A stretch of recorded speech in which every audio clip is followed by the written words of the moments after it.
Right, time to get into the Artisteer stuff. So when you first load up Artisteer, having installed it, the thing it always shows you is one of its examples. So this is just a site that's built into the Artisteer system. There are lots of ready-made sites inside Artisteer if you want to use them. And the way you get to those is to just go up to the top here where it says File and go to New and then click New Project. And then you get this thing. You see all these templates down the left? These are all ready-made sort of template sites that you can either use as they are, or you can load them up and then mess around with them. So you can say, oh, that's 95% close to what I'm looking for. So you can change the headings and all the text and even the positioning of all the page elements. Or you can just start, right from scratch if you want to. So let me just show you this before we move on. Say I think, oh, that one looks quite good. So you click on it and then it should give you, there we go, there's it, loads it up for you in the editor. Now that looks like a website, yeah. The difference is that Artisteer, this unique software that we've got, will now allow you to edit this just like, it'll allow you to edit it visually by just interacting with any of these zones. So you see here where I wave over the image, it gives you some tools in the top right hand corner. So if I click on it, I can then do things with it. So whichever area you click on, you see this top toolbar changes because it's showing you the tools that relate to that particular area. When I click here in the header, strangely enough, it clicks on the header section for us, and these are all the tools we can use in that particular zone. So anything we click here will affect this area. And if we click here, it'll say this is the background, so you can mess around with that. If you click here, it'll say this is the menu, and here are all the menu tools. If we click here, it'll say this is normal text, so we can use all the edit functions.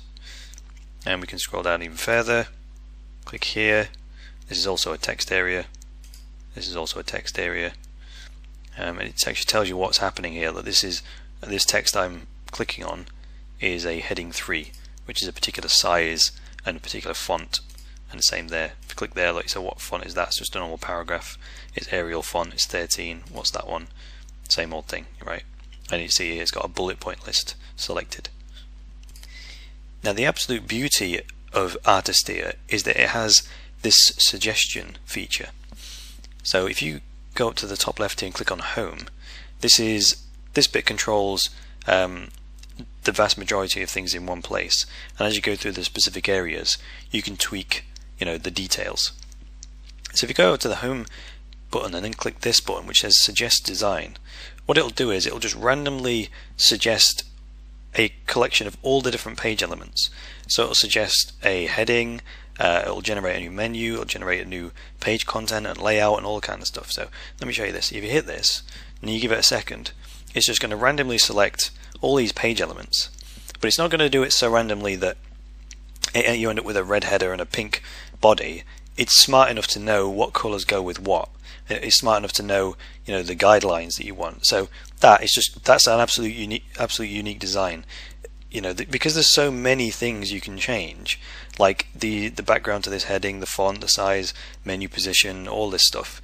There's then just an infinite number of different site designs you could create with this thing, which is why it's so much better than going for these online site builder tools that cost almost the same as the Web Catalyst program, almost the same as Artisteer, but the result is just so basic. It's so samey. All the sites that are built with those tools are very restrictive, and you can't really do much with them. So you can just sit here, clicking this Suggest Design tool until you find one that's looking like the kind of thing that you want.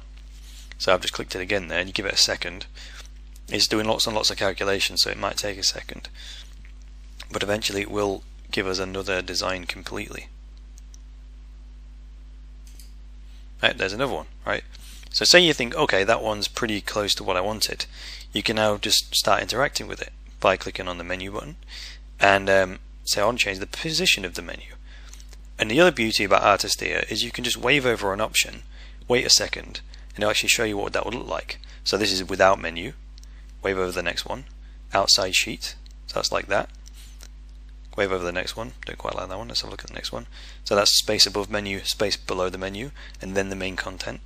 That one's okay. Try this one. This is also outside the sheet, but with no gap below it.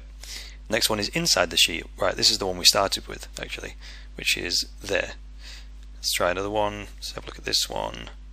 And now that's below the heading, right? What about inside the header? What does that look like? Like that. So it's actually overlapping the blue area. And what about the next one, inside header? I guess inside header at the bottom. So actually, in this instance, we'll just keep it as it was, like that. And then you see the way the menu interacts with you. So that's just a quick orientation of the basic buttons in Artisteer. Next, what I'll do is I'll walk through each of these tabs and each of the areas of the web page that you can use, and then how to use them, so that you can refer to any one of those later on if you want to, recap on them.